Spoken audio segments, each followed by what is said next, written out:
How's it going, everybody? CJ here, back with another video.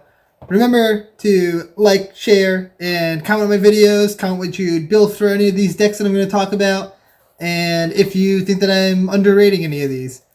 And yeah, so we're just going to hop into it. It's our first thoughts. I got 3 Ikoria commanders I'm going to be talking about here, all of them being spoiled on day 2. Cards that I didn't think were worthy of trying to figure out how to do a full video for, just because there wasn't enough depth to them. Like, either they're too simple, they're just way too straightforward, they're not good as commanders, or there's just better options. So I'm just gonna go over them quickly and put them together in one video, and hope you guys have been enjoying these. So first off, I want to talk about Yidaro. It's the big turtle boy. It's a turtle with haste somehow. I don't know why the turtle has haste, but the turtle has haste. It's a 7 mana 8/8 with trample and haste and cycling. And this card is weird. I don't think it's commander playable, like, at all. It's pretty awful as a commander. I would not play it as a commander. I don't think it's any good as a commander. It just cycles into your deck. Like, you have to cycle it 4 times to play it for free. It's an 8/8, so you get a free 8/8 after you somehow cycle your commander 4 times.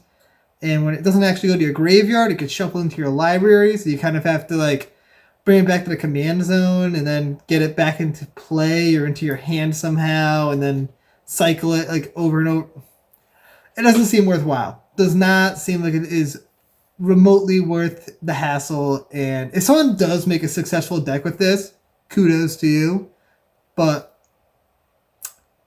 I don't think it's a good commander. So I think the only cards I want to talk about for this are Command Beacon and Crucible of Worlds, because those will actually let you repeatedly get it to your hand and let you cycle it, so that way you can get it for free.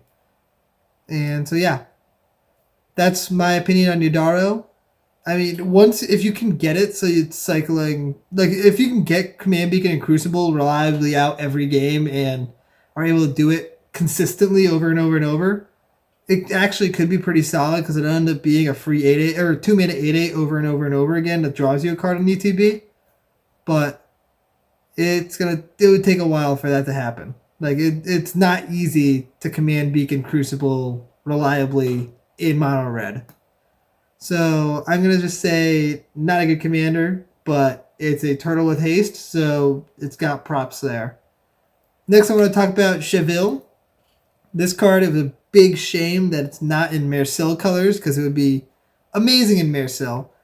And some people think it's better than Mersil. I'm not so sure. It's okay, but there's not much to talk about with it. It's just kind of the spot removal deck. Like, you just want to have a ton of spot removal, so that way you can pin down those creatures that got bounty counters on it, so that way you can put more bounty counters out and draw more cards. So lots and lots of spot removal is crucial.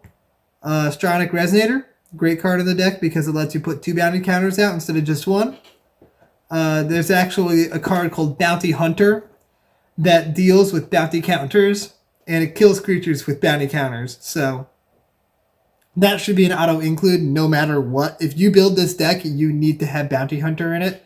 If not for flavor, it's also just good in the deck, because it can actually give more bounty counters and just tap to kill a creature with 1 on it. Alhamrit's Archive. I've talked about this card a few times throughout these videos, but it's just a great card in these decks. Especially with this deck, because it doubles your card draw, and it also doubles the life gain that you get off Chevill. So that's nice.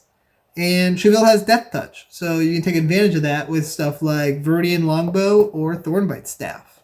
That way you can put a bounty counter on something, tap your Chevill, and just kill that creature very, very easily. So it works out pretty well. And the last card I want to talk about for this is General Kudro. General Kudro, right? That's how it's pronounced. Yeah. General Kudro of Drannith. Good human tribal commander, I suppose. I guess aristocrat style.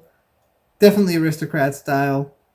And it's got Graveyard Hate stapled onto it, which is solid.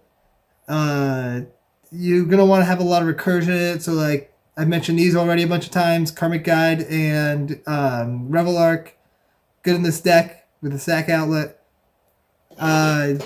General Kudro can destroy creatures, but for 2 mana and second 2 creatures. If you want to make it free, you can add another creature and throw in Ashnod's Altar. So that way you can just do it without having to pay the extra mana because, well, you are, but like it's in an extra creature. You can throw in like Hero Precinct 1 to make a lot more human tokens.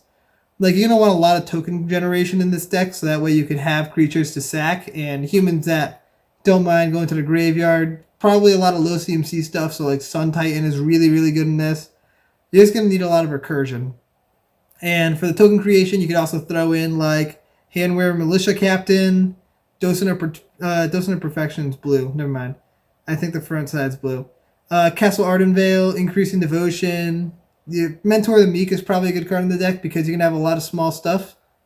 And yeah, it's got a similar game plan to Janira, except more aristocrat-y, but like not a good aristocrat. Like I don't know what it gives +1/+1, but it's also an aristocrats deck, which is just kind of a weird combination there.